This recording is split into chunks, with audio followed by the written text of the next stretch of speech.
It's my great honour to welcome you all. It is a very prestigious award. It means the world to me.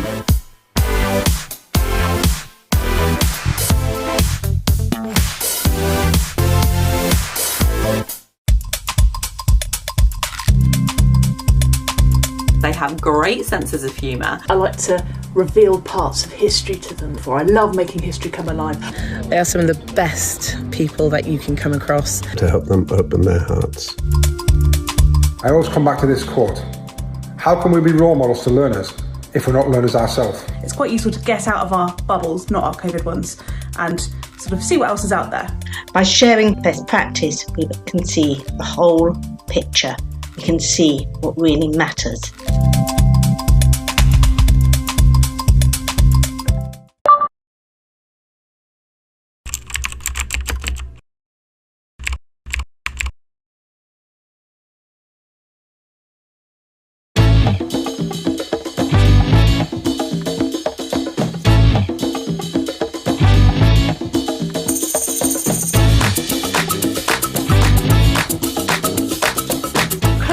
One of the biggest brains around. It's easy to forget how much has to happen behind the front line.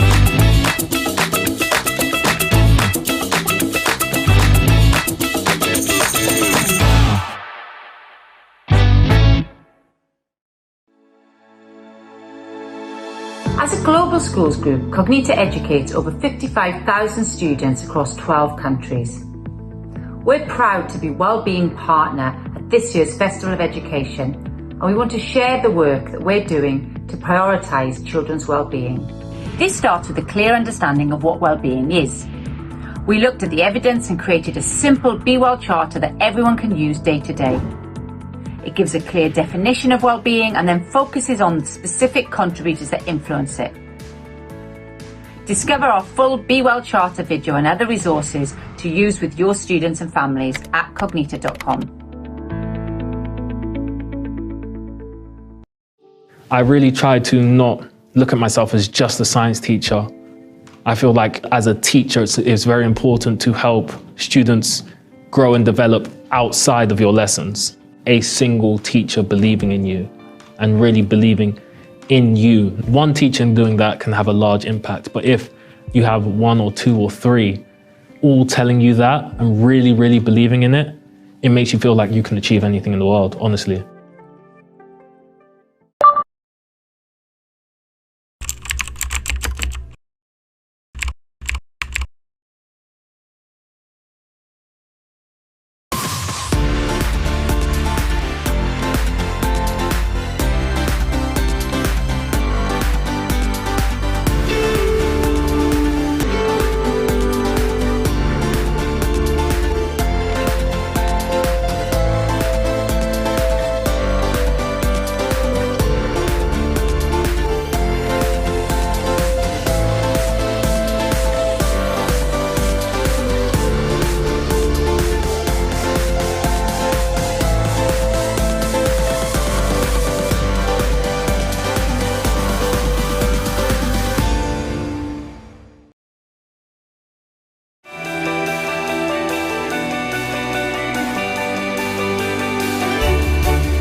Welcome to this Festival of Education keynote session, part of the annual Festival of Education, taking place online from the 16th to the 30th of June. This year's festival is free for all teachers and educationalists across education in the UK and beyond. This has only been possible thanks to the support of our incredible partners. A huge thank you to our headline partner, Pearson, our festival partners, BBC Bitesize, Cognito and Teach First, our literary festival partner, Bloomsbury Publishing, and our organising partner, Wellington College, the home of the Festival of Education.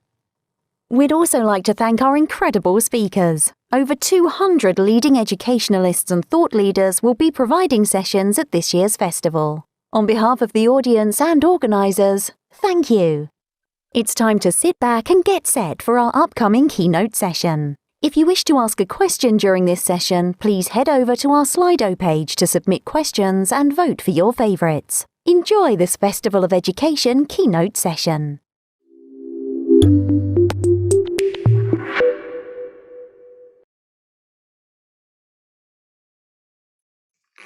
Welcome to the second in our Temp Check panel series, where we're going to be inviting experts to explore hot topics in education and ask whether opinions have irrevocably shifted over the past year.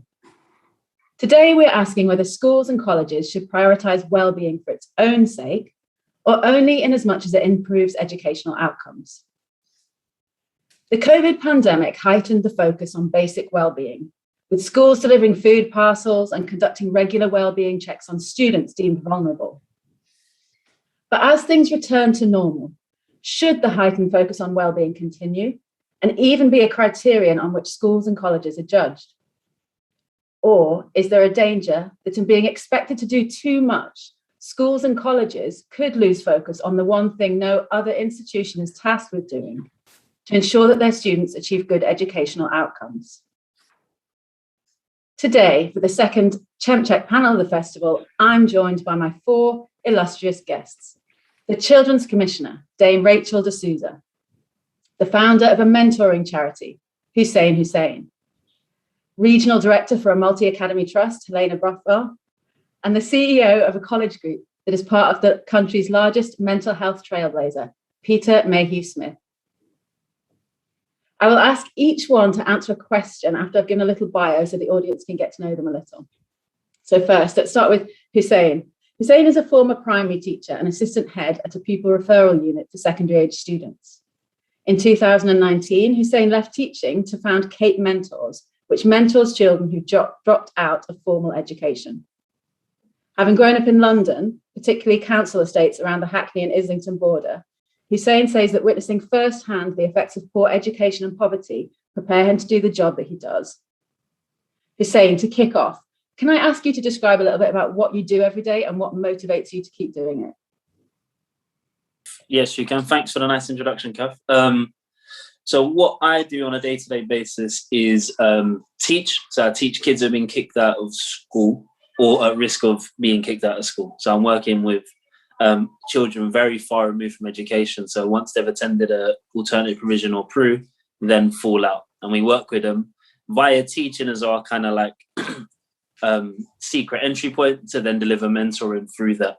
And with the aim of facilitating a return back into school. And our whole delivery is around, linked to today's wellbeing theme, in that the curriculums are designed around the kids with one main focus in getting them to wherever their endpoint is and doing whatever we need to do to get them there. So I was saying earlier today, that meant for one of the kids I had who was in a troubled place at the time, it meant for him offering him employment through our scheme that's now kept him busy and occupied, so that now he's not engaging in some of those negative activities and is now ready to find employment.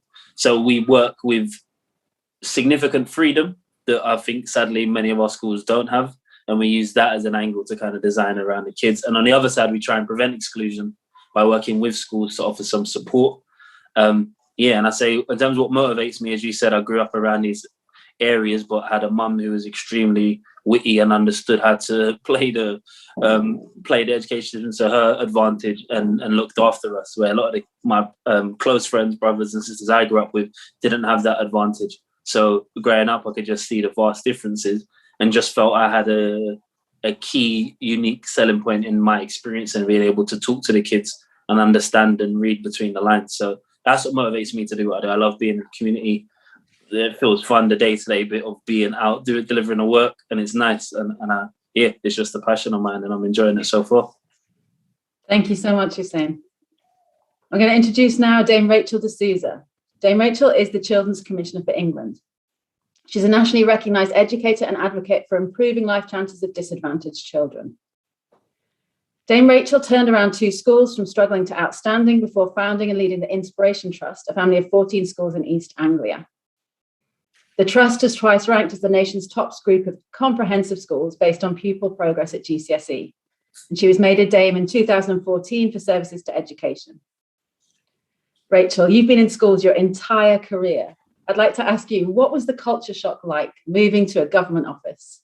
Absolutely huge. I mean, I've been 30 years in schools, and there's actually next to the Department for Education, there's a school, and at least 2 or 3 times I've followed the children into there because I just think that's where I should be. And I think the other thing, when everybody went back to school, coming out of lockdown, that Sunday, about 4 a.m, I just woke up, got to get 8,000 kids back to school, and then thought, no, I don't. But seriously, I took this job because it's an opportunity to influence the big decisions affecting children's lives, not just their schools, but their healthcare, their opportunities, and support for the most vulnerable children. And, you know, I guess for me, been in school so long meant, you know, I've often worried about how so many things that happen outside of the classroom affect what comes in. So it's great to be involved in that. I mean, in government, I'm seeing departments that think about children through their own silos.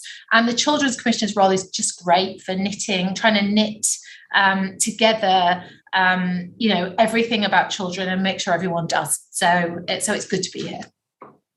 Thank you. Welcome. Helena Brothwell was previously principal at Queen Elizabeth's Academy, and she was appointed regional director for the David Ross Education Trust in 2019 and joined a team leading the Trust's 11 schools, taking them through a move to a knowledge-rich curriculum, a warm, strict ethos, and explicit instruction teaching across the secondary phase. She's worked in schools in challenging contexts throughout her career and has a principled and clear philosophy around the importance of school culture in contributing to school improvement. Helena, what I'd like to ask you is, what was the hardest thing about being part of a trust leadership team during the pandemic? Hard question, sorry. Oh, you're on mute.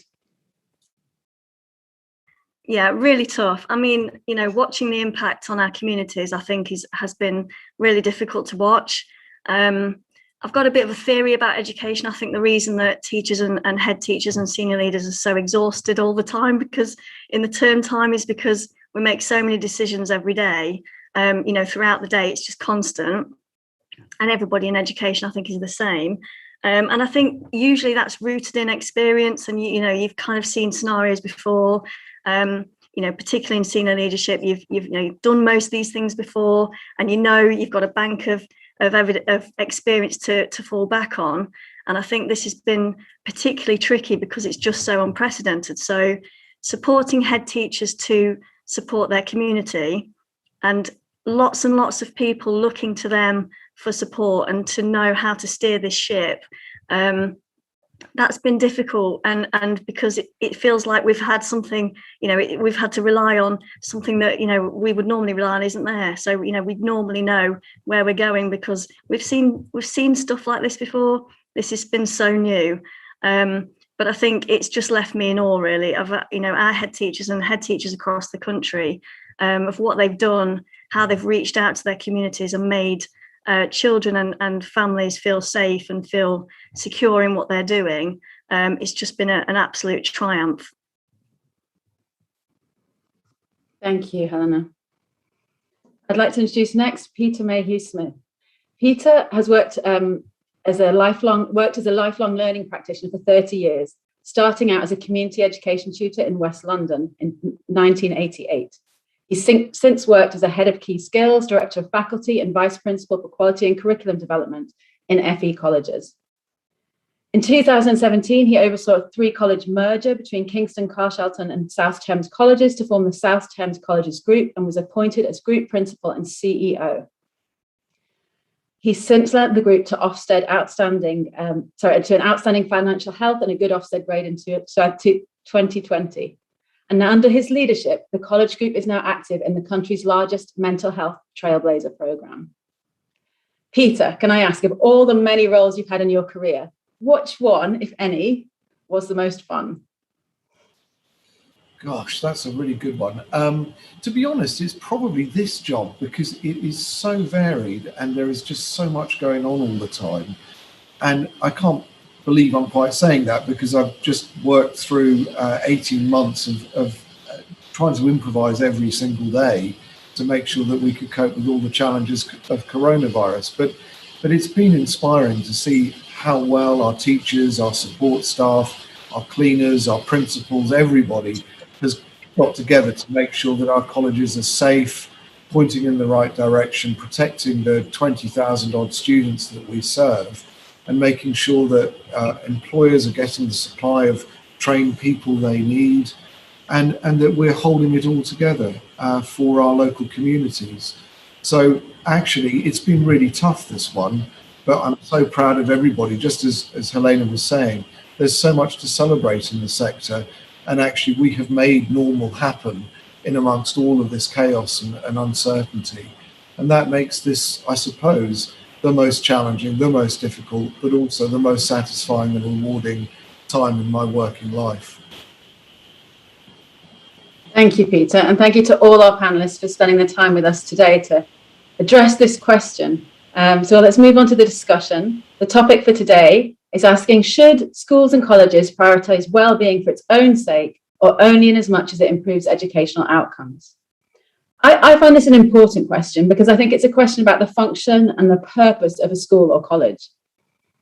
So Helena, if I may, I'm going to start with you as an acting school and trust leader. Can I ask, in England's school system, has the government historically considered academic success more important than well-being? And do you think that opinions on this have shifted at all as a result of the pandemic? It's a really interesting question, and something that, I think we're all grappling with a lot. I think if we think about what we mean by well-being, I think we have a fairly established kind of language around this in our trust, and I think it's similar to many others. For children to feel, if we're looking after children's well-being, they need to feel safe and they need to feel calm, and they need to feel a sense of belonging and a sense of pride in their community. And I think that that's something that we've really focused on in our schools, and ensuring, particularly after lockdown, that children felt that it was a predictable, safe, and reliable environment to be in. So they know who's who, and they understand what routines are going to look like in school, and things are very much the same as they've always been. We didn't want lots of difference. And I think making sure that your school climate and culture is really reliable and predictable and safe and calm is so important for students' well-being. So I think there's a really important focus from the government on that at the moment.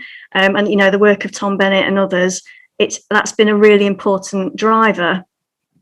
And I think, the behaviour hubs, I'm really looking forward to seeing the work that they're going to do across the sector, because this is so important, not just for in a pandemic, but just normally, to enable children to do their best in academic outcomes. We need to make sure that they feel safe and calm and, and nurtured, and that their well-being is looked after. And I believe that's a really important way to do that.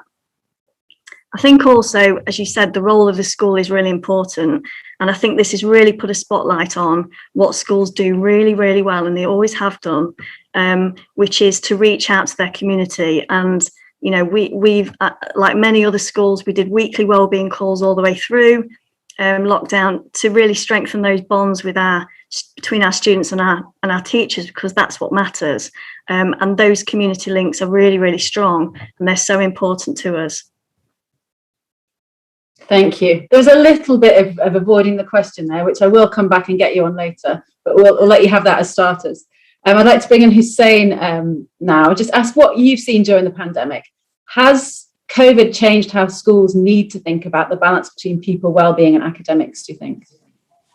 I think from my perspective and what I've seen, I think it's given an insight into what the length schools can go to reach some of the more harder to reach children and ensure that they're helping families beyond just the curriculum. I think my fear with everything that happened so far is I think it's very much down to whoever is the head teacher or the leader within that school, because there is such limited guidance necessarily on how far that support can go. So I think there are definitely some schools that will be doing amazing things and reaching out to their communities. But at the same point, and why I think the question that you're addressing in this is so important, I think, is that we need something explicitly to call out upon well-being. As we see this, how things are now, schools aren't going to do this off their own back. And that's no insult to how our education system is. It's down to more the head teacher's heart and what they're going to do. Because to go above and beyond and deliver to the child's well-being doesn't adhere to necessarily things that schools are going to be rewarded for. So it takes a head teacher who's going to necessarily say, all right, this actually is going to cause me more work, but I know it's the right thing to do. And sadly, I think there are many kids who get that through wonderful head teachers, but I don't think it's a common practice. And I think that by having it as an explicit criterion or something in which schools are judged upon, we take away the vagueness around it, and then schools now are rewarded for some of that hard work. And then we can see a shift away from the tunnel vision towards exams that leads the kids who need school the most actually getting the least. So if we look at who's most excluded, it's not, I don't like the term disadvantage. We're going to be precise about it. Children who are poor, children who have special educational needs, children who suffer from poor mental health. These are the kids that need school the most, children in care, and they actually, because of the array of things around them that we could label well-being, they don't get that support and they're not provided what they need to achieve. And it's just like a vacuum. I also it sounds like I'm attacking schools here. I understand it's not actually the school's role. So we have a big, vague, not the school's role. So it's not necessarily in what many see a school to do. So I think we need to redefine, look, in the society we live in today, we live in quite an unjust society where not everybody has access to things that we all might see as normal. And schools are in a uniquely great place to reach so many people within our community. And by explicitly saying we're going to reward schools for this and this is what you could do, I think we could see a huge improvement in what we deliver, as we've seen many schools deliver through COVID of the food packs and going out. So that's my long-winded answer there, Kath. Thank you. Fantastic answer. And that leads nicely into a question I've got for you, Rachel. Are school exclusions, as Hussein was suggesting, potentially a product of the balance being tipped too much in favour of academics and not towards well-being? And I know that you've led schools for many years, and now you've flipped into a different role where you're being asked to view children from, as you said, a kind of more holistic lens. Has that affected how you think about this question? I know that the TES, who does like a clickbait headline, claimed that you wanted exclusions down to 0 a little while ago, which felt like for some people felt like a transformation of how you were seeing things. Would you like to come in on that question? Yeah, so I mean, absolutely, wouldn't it be great if exclusions were down to 0? And I think the challenge is how could you move towards that? So and that's the thing. I mean, certainly in my last role, we worked very, very hard when we saw exclusions become too high that were comfortable for us as our executive team, but also our head teachers. We worked very, very hard on what we needed to do, what we really needed to do to bring those down. So whilst I'm not naive, and I think there always will be cases where, the exclusion issue comes up and sometimes exclusions have to happen, I think there's so much we can do. And I think COVID actually in lockdown has probably brought that even more to the fore, because I think what we've done is, as educators, is being able to look into young people's lives a lot more and actually see the context they're in, and some of the things Hussein was just talking about there about what children and young people's lives are really like. I think there's a great opportunity now to think about how we develop our education system and our social care system so that we can try and make that what we're talking about, bringing exclusions right down, a real reality. And there are lots of ways to do that. I think both structural, both in terms of SEND review, care review, some of the issues, and the ability to sort of transform and create that middle tier that can support vulnerable children and do it well. So I think I think we've got a moment. So structurally, I certainly was, before I came in, we were looking really hard at different models around how we could bring AP, or at least some form of specialist provision into the trust, and I think lots of trusts are doing that, so that just becomes part of the family of schools, so that you know. And I think then that, and also if a child's in the family of schools still, there's an opportunity of revolving door. So it's about provision that meets needs and getting back. I think there's also a huge issue around the right support when we start seeing issues as young as primary, and the kind of therapeutic support that needs to go in there. In terms of the mental health piece, I mean, I'm a huge advocate of the rollout of the mental health support teams that was advised in the 2017 Green Paper, and I'm really pleased to see that starting to happen, but it can't happen quickly enough. And I've been working with ministers and others and the Mental Health Select Committee on that one. I think lots of trusts and individual schools are trying to put that kind of support in, and I think getting those mental health support teams early rollout would mean we could get good clinical governance of that, because we need to be putting in the support that works, that's evidence-based. And I think, you know, head teachers need support in how to do that and what kind of models to use. So I think I would want to I think there's that whole middle tier now that we need to look at around vulnerable children, and we need to address to get the right support. And I think the needs, and I think Hussein said this really well, are really overlapping. And I don't think we should be looking at all these things in isolation. They need to be looked at together, and that's exactly what this office is going to be doing. So fantastic. Thank you very much, Rachel. I'd like to ask Peter now to come in again. That segues very nicely. Peter's been involved in the country's largest mental health Trailblazer programme. Can you just tell us a little bit about what benefits you've seen to focusing specifically on students' mental health across the whole, several boroughs? Yeah, that would be a pleasure, actually. Thank you, Kath. And it does follow on directly from what Rachel described, because I'm really glad you're campaigning to have the work done in the Trailblazer process rolled out on a much more extended and systematic basis. Please don't forget colleges. I hope you won't mind me saying that, but we see very high incidence of everything from anxiety to really severe suicidal ideation in our student population, and it's a daily struggle that pretty much all our staff are engaged with. So to answer the question, the reality of being part of the Trailblazer is actually wonderful. It's a fantastic initiative, and both the resourcing, but actually the conceptual design work that's gone in to underpin it are all really effective. Because when we started this back about 18 months ago, we were asked to design a whole organisation approach to mental health support that really put us through our paces. And it was something that I was proud to lead, but actually learned a huge amount working through that in our organisations, the 4 colleges in southwest London, and making sure that we understood what that meant in each of the colleges, what the different cohorts were, where the risk factors had arisen. We have a very high number of SEND students attending college, and had to make sure that we'd taken full account of that.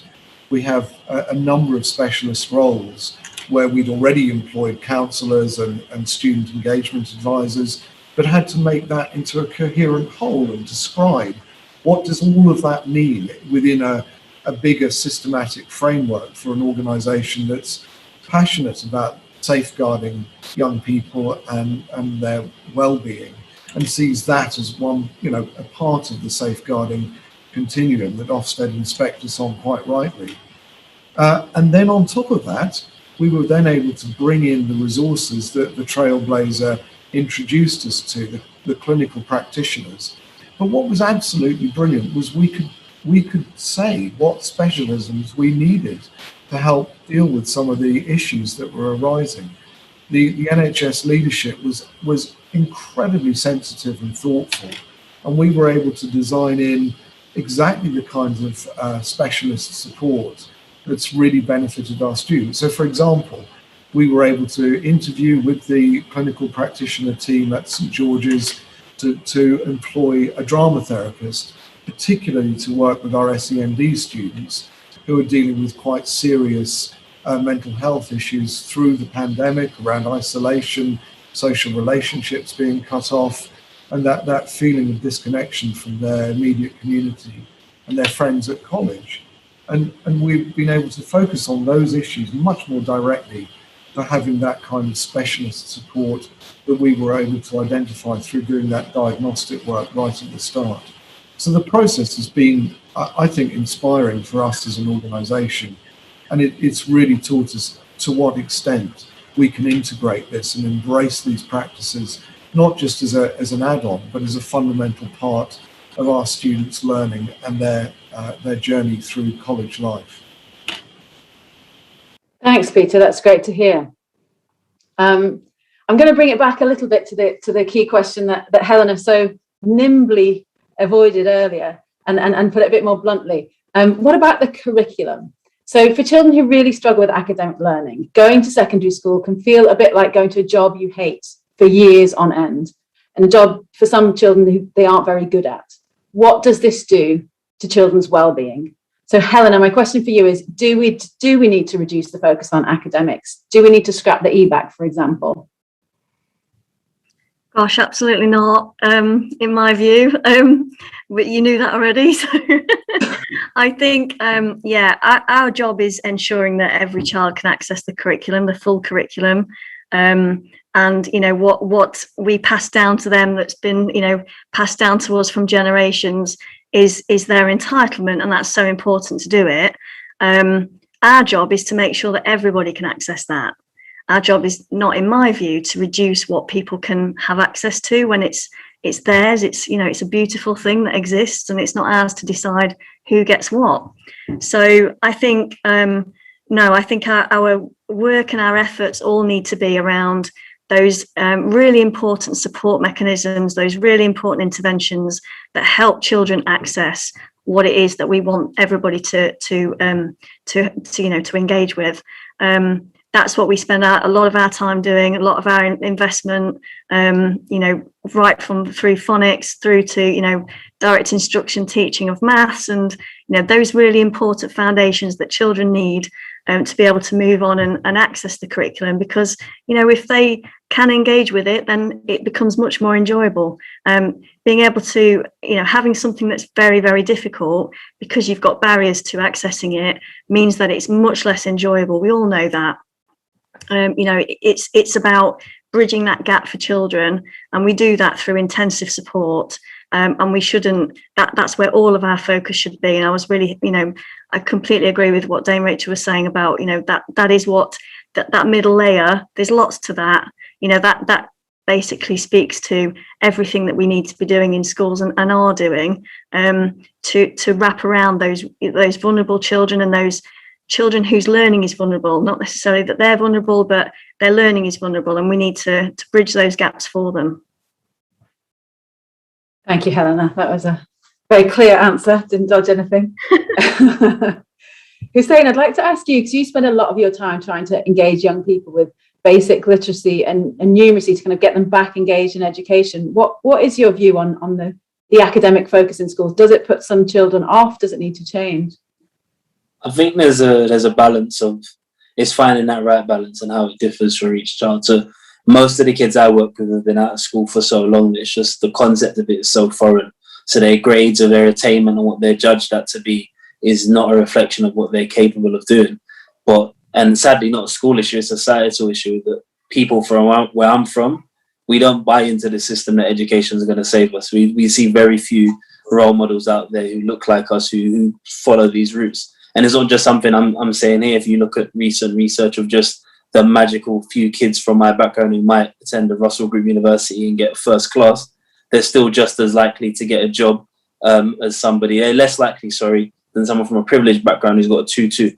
So it's more, I think, a societal issue around just actually, why am I doing this? Look, it's why there's no reason for it.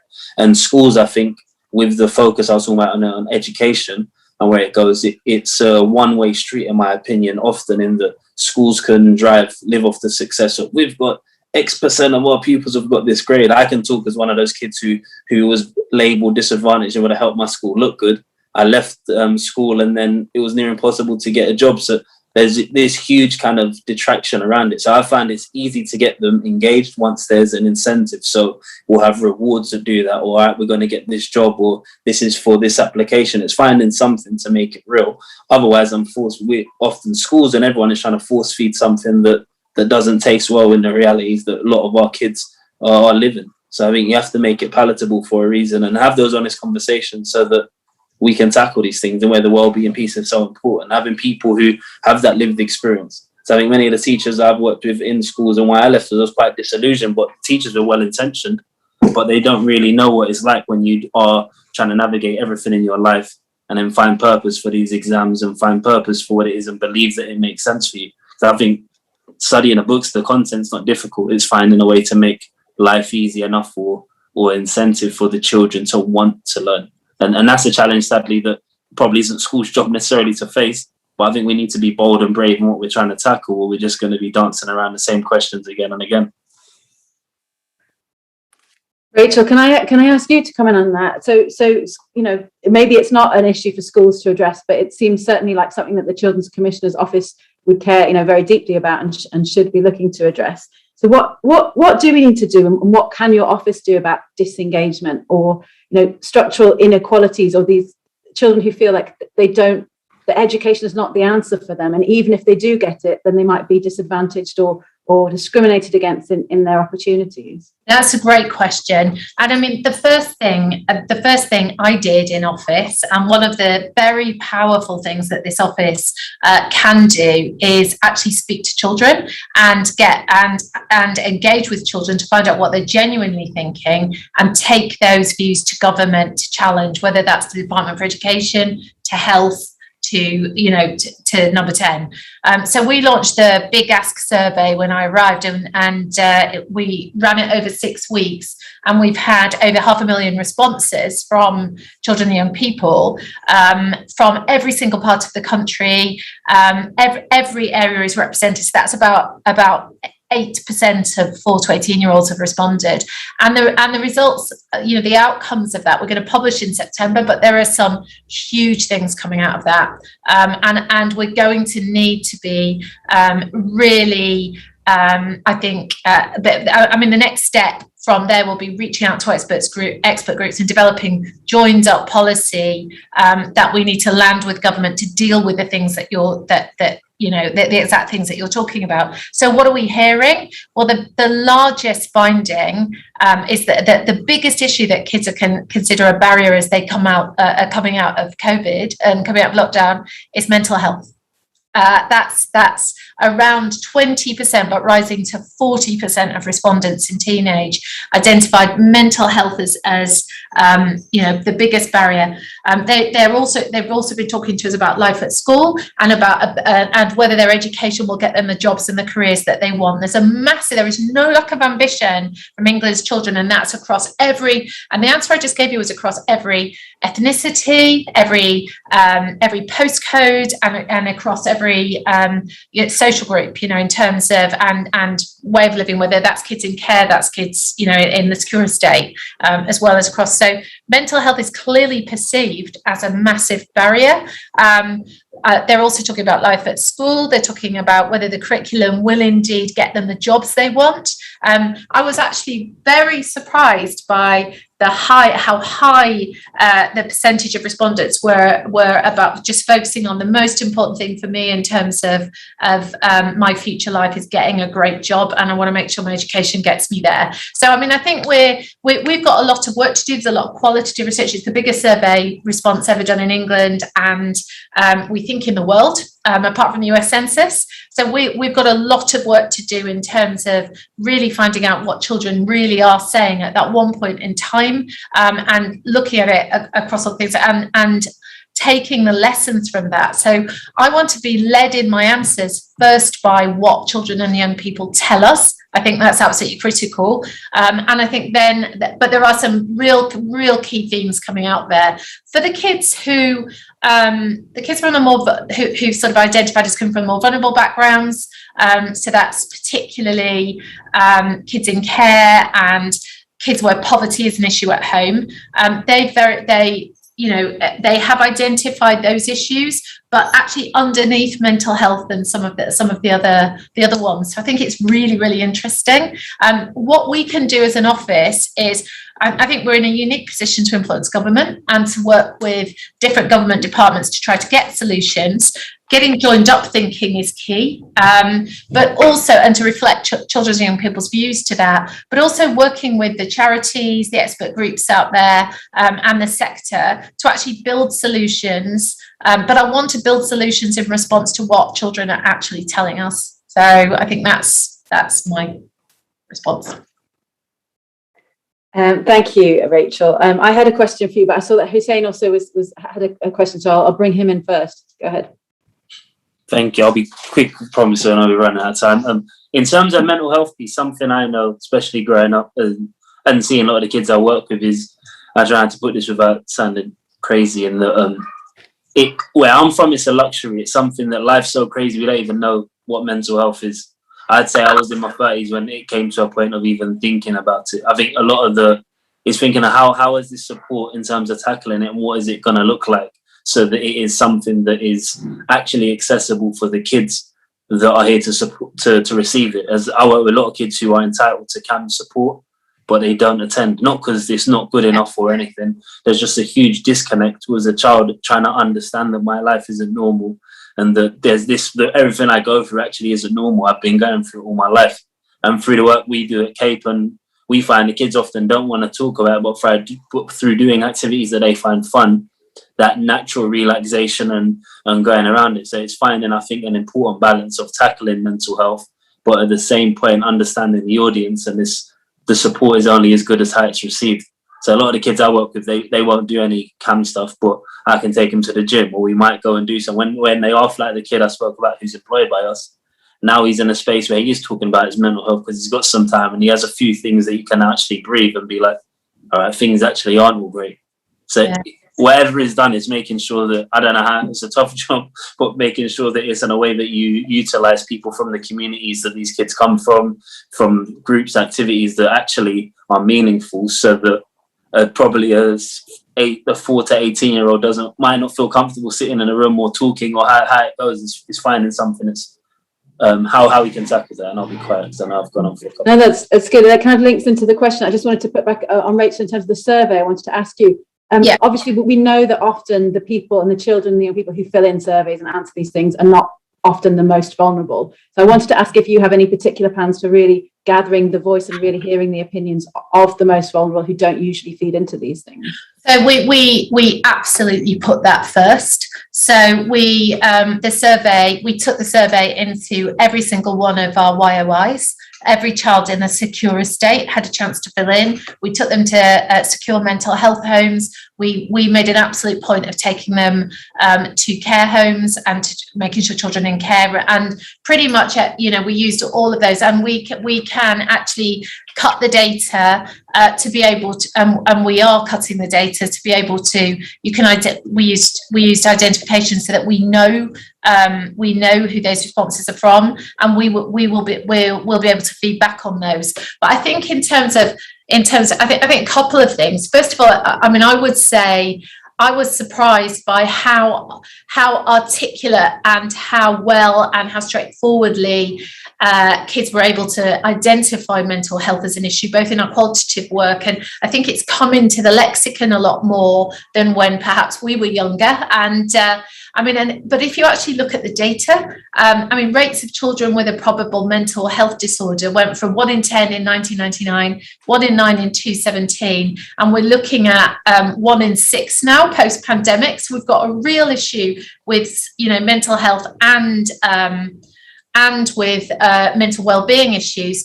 Rates of hospital admission for girls for self-harm and for children with a mental health disorder have increased since 2010.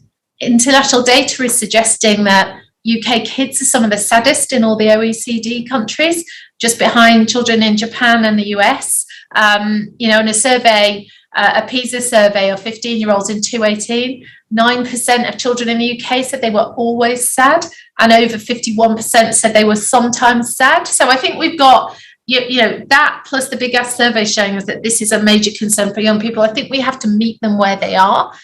So what they're telling us in the survey, and this is all kids, vulnerable and all, are they're very keen on a digital counselling approach. They're very worried. Some of them who are coming to this first time, now this backs up Hussein's thought about actually saying that this is a problem, and they're looking to things like youth leaders, community leaders, but also trusted teachers as the places that they'd want to open up and talk. So in answer to your question about a focus on wellbeing, well, the kids themselves are identifying schools and teachers, and the people who work with them around there is really important to helping them with this. And my view would be, we've got to get this sorted. This is almost, for me, a top priority before academic recovery. Academic recovery, we can do that, or we all know we can do that, within time. But if the kids can't learn because they're upset and because and they've got wellbeing issues right up to mental health issues, we've got to address it. So I would put that first to the Treasury to deal with. And through all the methods Hussein was talking about, whether it's youth and community work, whether it's after school things kids love doing, whether it's digital counselling, whether it's formal counselling. We look forward to seeing how that goes on and to the results of the survey when they come out. Thank you. I'd like to bring in Peter, just kind of running back to that vocational question before we close today. So Peter, I was speaking with a Prue this morning actually, who said that they felt that vocational courses are only ever offered to 14 to 16-year-olds as a last resort, and they're about to drop out of education altogether, and then they have to be sent to their local college, and often at a great cost to the school, and it's not a very easy thing for schools to do. Do you think that schools should offer more vocational options, and would that help to get that balance for some children between well-being and academics? Oh, absolutely. There are some kids who totally thrive when given the chance to take practical, technical, vocational type subjects that give them a really good, clear line of sight on the place of work. And we know very well just how much of a rescue that can be for a minority of young people.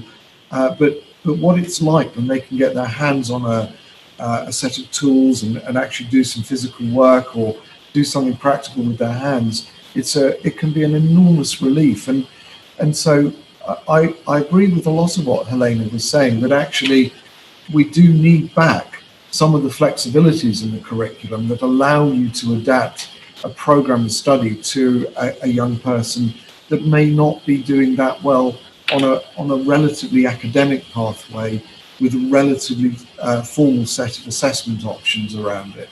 Because I work in a college, we see 5,000 16 to 18-year-olds every year enrolling with us. Almost all of them have not passed their GCSE English and Maths. And the difficulty, the challenge in taking those wonderful young people, and we're in some of the most high-performing local authorities in the country, in Kingston, Richmond, Sutton, Wandsworth, and fantastic schools doing really well. But inevitably, there's a minority of young people who aren't going to get those core subjects and who really struggle with them. And they're made to feel like they have failed as they come out of school at 16 because they've got a 2 or a 3 in their English and Maths that they have tried really hard to get. So we are passionate about teaching those subjects because they're a real kind of rites of passage for being a young person now. And we are obliged to teach those subjects, and we want people to be literate and numerate, absolutely. But this isn't the only way of getting people there, and we need that flexibility in the curriculum that would support a young person who is often distraught at having to sit down again and do a whole round of exams yet again in English and Maths, yet again in subjects they really struggle with.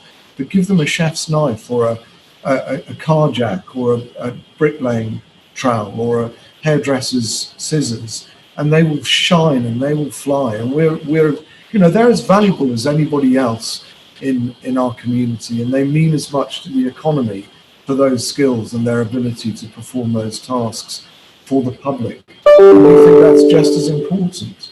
So there's an awful lot in the core curriculum in schools at the moment, but we think there are adjustments that would be well advised at the age of 14 to support those quarter to a third of young people who aren't going to get five good grades at GCSE, and make sure that their needs matter and that they are designed into the curriculum and that everybody succeeds at 16, so that they don't have to go through this trauma of expecting to fail at that critical age.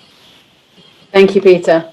Just to wrap up very briefly, I'm going to ask each panellist to give me a 30-second answer to the question, one sentence or two at the most. Should schools and colleges prioritise wellbeing for its own sake, or only insofar as it improves educational outcomes? I'm going to go to our Children's Commissioner, Dame Rachel D'Souza, first for that question. 30-second answer, Max.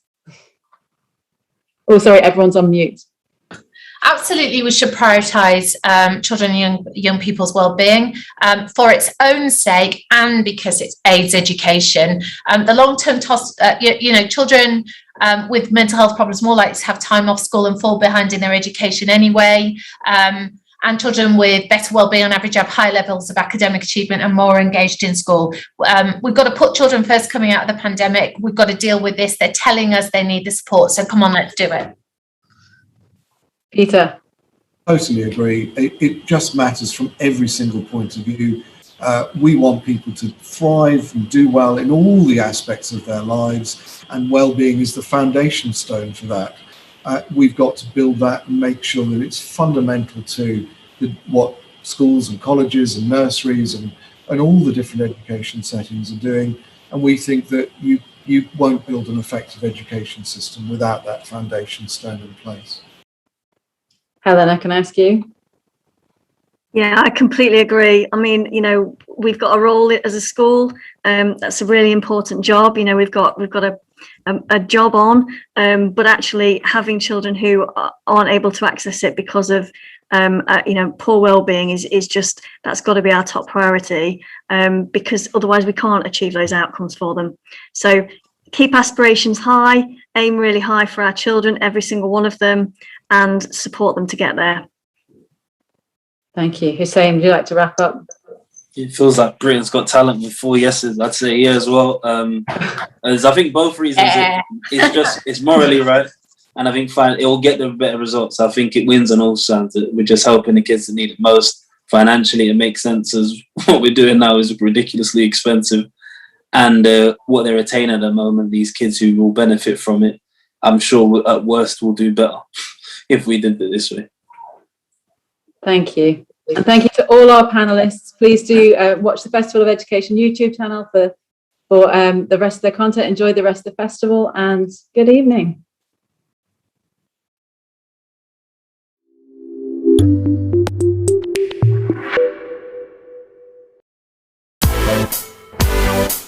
It's my great honour to welcome you all. It is a very prestigious award. It means the world to me.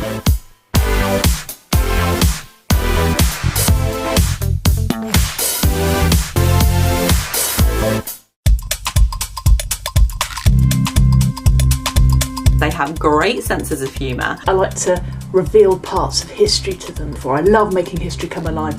They are some of the best people that you can come across. To help them open their hearts. I always come back to this quote.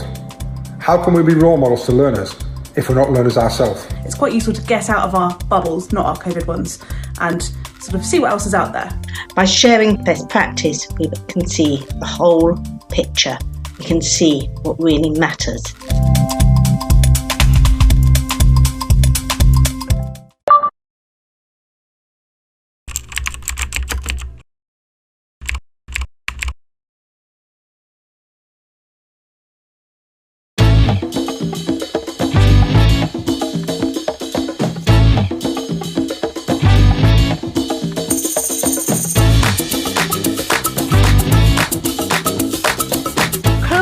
One of the biggest brains around. It's easy to forget how much has to happen behind the front lines.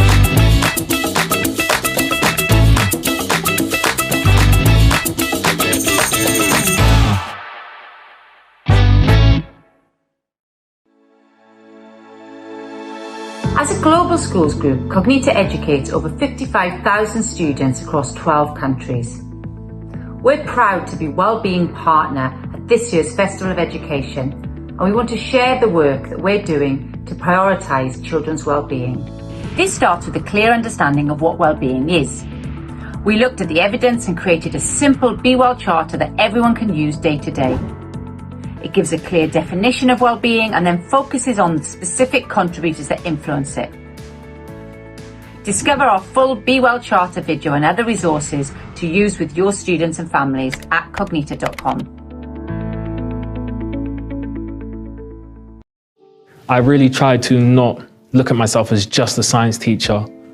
I feel like as a teacher, it's very important to help students grow and develop outside of your lessons. A single teacher believing in you and really believing in you. One teacher doing that can have a large impact, but if you have one or two or three all telling you that and really, really believing in it, it makes you feel like you can achieve anything in the world, honestly.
But I'm not going.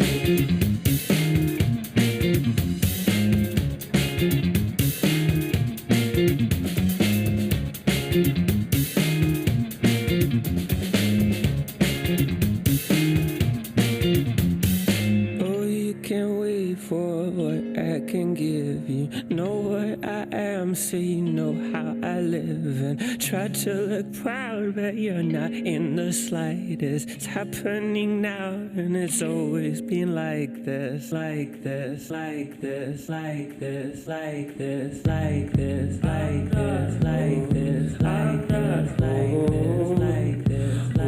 You wasted like this. I'm not home. I'm not home.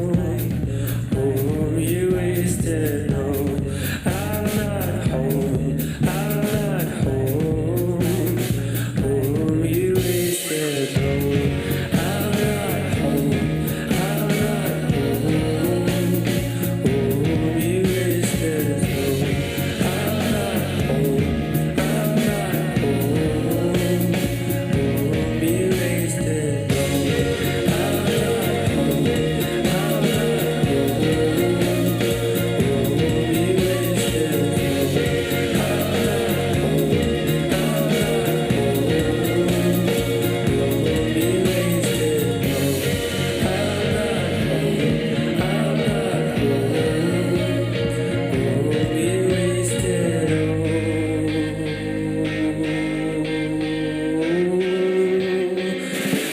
but I'm not going.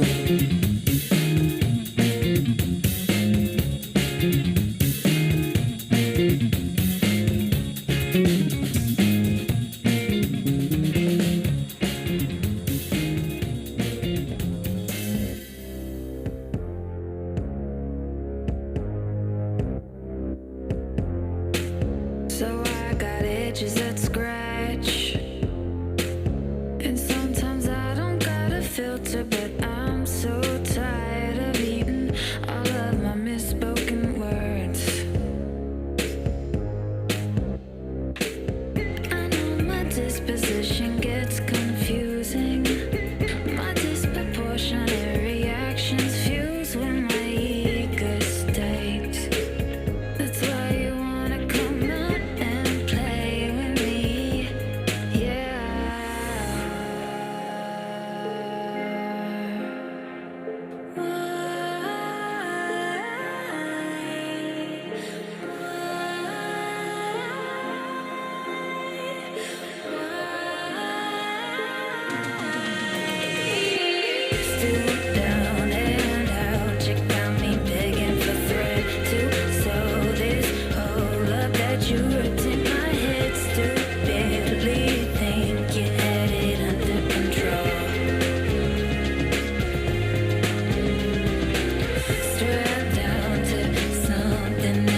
I got some dirt on my shoes. My words can come out as a pistol and